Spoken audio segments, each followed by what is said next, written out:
location I am pondering in today is along the Thames. Very peaceful, very relaxing. I think I'm also going to bypass a park, and that's kind of the point of this. I find when I'm walking aimlessly is when I kind of have my most kind of revelationary thoughts. It's a nice word to say, revelationary.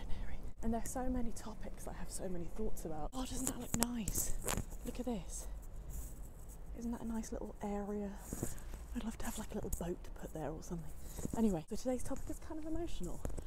It is talking about my partial sight. I've had a proper journey with, you know, having partial sight. It's been a lot of kind of a struggle of denial, hatred and acceptance, and maybe it could help someone else. Oh my god, all I want to do is go walk in those leaves. Let's do it.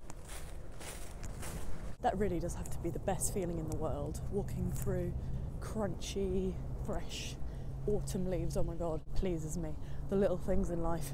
That's actually a topic I want to talk about in these videos. Anyway, back to my eyeballs. I was born with a lazy eye, where my eye turned in, also known as strabismus, and back in the day, this was cured, I say that in inverted commas, by patching, something that to this day is very traumatic to remember. So that would mean they'd put a patch over my sighted eye, which is this eye, and force me to use my lazy eye, which I actually can barely see anything out of.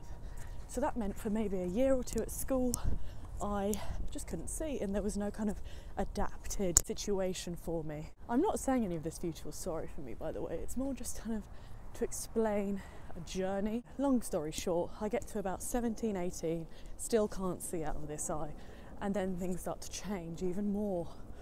Good news, I get complete double vision constantly, and then I'm like, shit mate, what on earth is going on? If you have double vision, you'll know what I mean. Even if it's just sometimes, not constant like me, it's honestly very disorientating, very off-putting, and really distracting from whatever you're doing. By the way, I like this format because it's kind of like we're going for a walk together and we're having a chat, which is really nice. So I go to my eye doctor and they're like, okay, you can have injections in your eyes. And I'm like, no chance, mate. That is disgusting. That is ludicrous. I can't believe you said that. About a year after my overreaction of the suggestion, I realise, hang on a second, this is probably the right thing to do. I have the procedure. It's quite short actually. I basically get this muscle paralysed in order to bring this eye straight, to kind of make the double image closer, but hopefully completely gone. Injections don't work, however they do make me feel more confident because they straighten the eye. I feel a bit more normal, and that kind of brings me on to the next topic, is the crave for normality. So I get these injections to feel normal, right? And when I was younger, I craved to have normal sight. And bearing in mind, I've never had normal sight.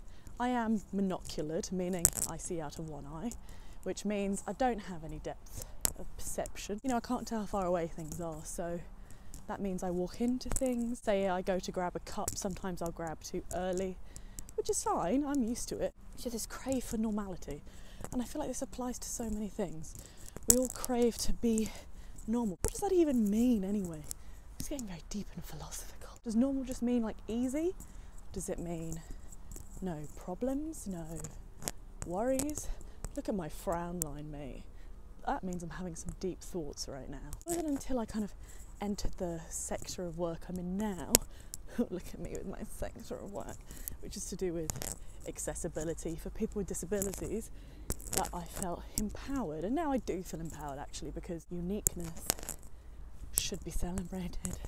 Put that on a t-shirt. No, I do mean that though. I have an impairment, I cannot see out of one eye, and I have double vision. So, you know, this is how I ended up feeling so empowered about myself. I accepted it. I had this brain moment when I was like, right, this isn't going to change.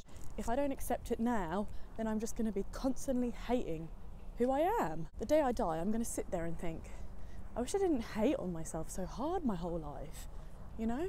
And that's kind of, I guess, the underlying message I want to portray with this, is that life is short, man. If you have an impairment, a disability, something you hate about yourself, fuck it.